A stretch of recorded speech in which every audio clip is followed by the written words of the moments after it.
ധ്യാനചിന്തകൾക്കായി നമുക്ക് സുപരിചിതമായ വേദഭാഗം വായിക്കാം.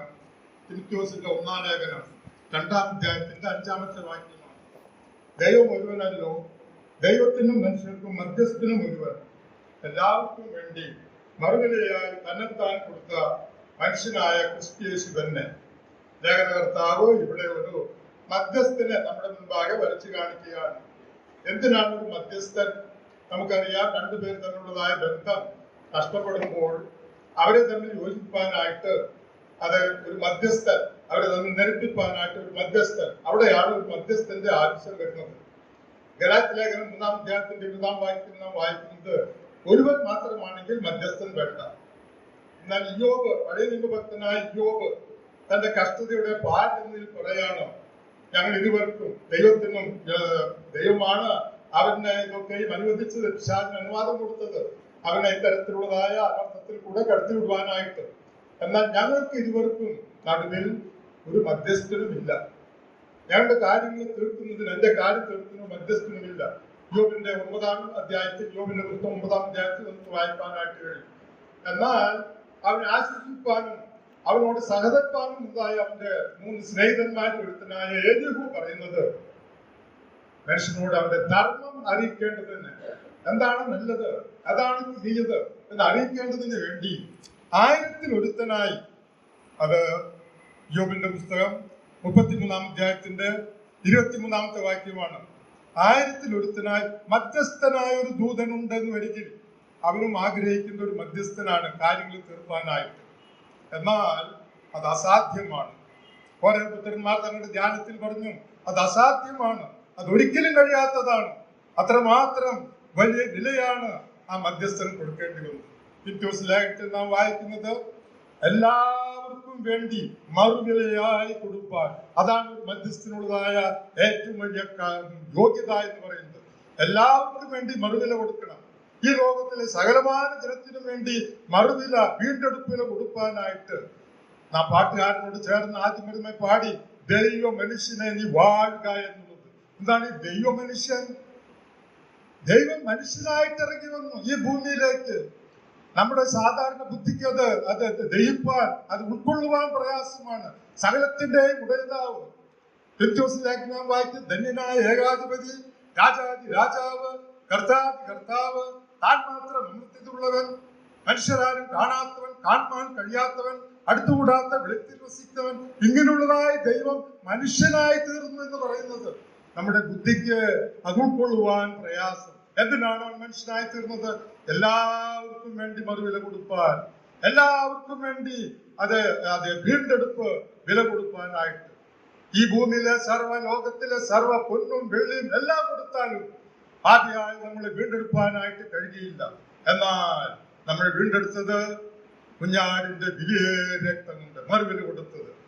മറുവില, അതൊരു മധ്യസ്ഥന്റെ ആവശ്യകത ഇവിടെ ലേഖനകർത്താവ് രേഖപ്പെടുത്തിയിരിക്കുകയാണ്. മനുഷ്യനായ ക്രിസ്തുയേശു എല്ലാവർക്കും വേണ്ടി മറുവിലയായി കൊടുപ്പാൻ ഇറങ്ങി വന്നതായ മനുഷ്യനായ ദൈവപുത്രൻ മനുഷ്യനായി തീർന്നത്, അതിനുള്ളതായ യോഗ്യത നാം കൊലോസ്യ ലേഖനത്തിൽ വായിക്കുന്നത്, അവരെ തമ്മിൽ നിരപ്പിപ്പാൻ ദൈവത്തിന്റെ സർവ്വസമ്പൂർണത അവനിലോ വസിക്കുന്നത് അവൻ ക്രൂശിൽ ചൊരിഞ്ഞ രക്തം കൊണ്ട്.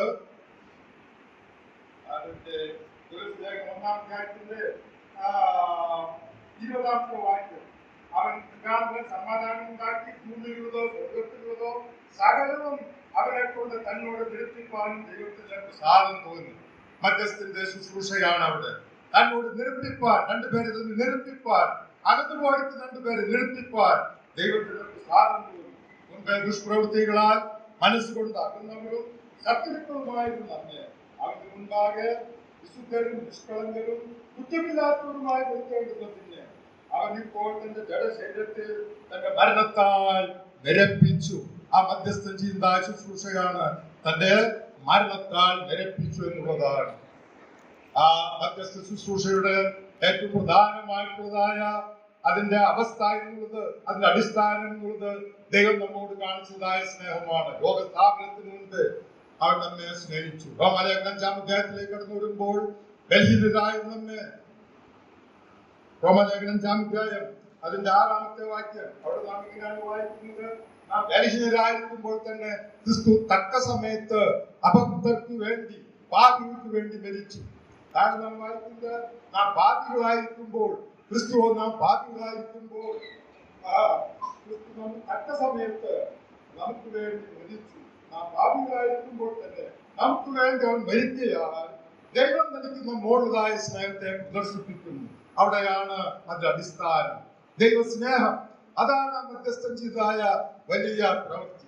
അവൻ ഭൂമിയിലേക്ക് മനുഷ്യനായി ഇറങ്ങിയൊന്നു മാത്രമല്ല, ലോക സ്ഥാപനത്തിന് മുൻപേ നമ്മൾ സ്നേഹിച്ചു ആ സ്നേഹം പ്രദർശിപ്പിച്ചത് നാം നല്ലവരായിത്തീർന്നതിന് ശേഷമല്ല, നാം നീതിമാന്മാരായിത്തീർന്നതിന് ശേഷമല്ല, നാം പാപികളായിരിക്കുമ്പോൾ തന്നെ. 20-ാം വാക്യത്തിൽ 10-ാം വാക്യം വായിക്കുന്നത്, ശത്രുക്കളായിരിക്കുമ്പോൾ തന്നെ അവൻ നമുക്ക് വേണ്ടി മരിക്കാൻ തന്റെ മരണത്താൽ അവൻ നമ്മെ ദൈവത്തോട് നിരപ്പിച്ചു. തന്റെ മരണത്താൽ നിരപ്പിച്ചു.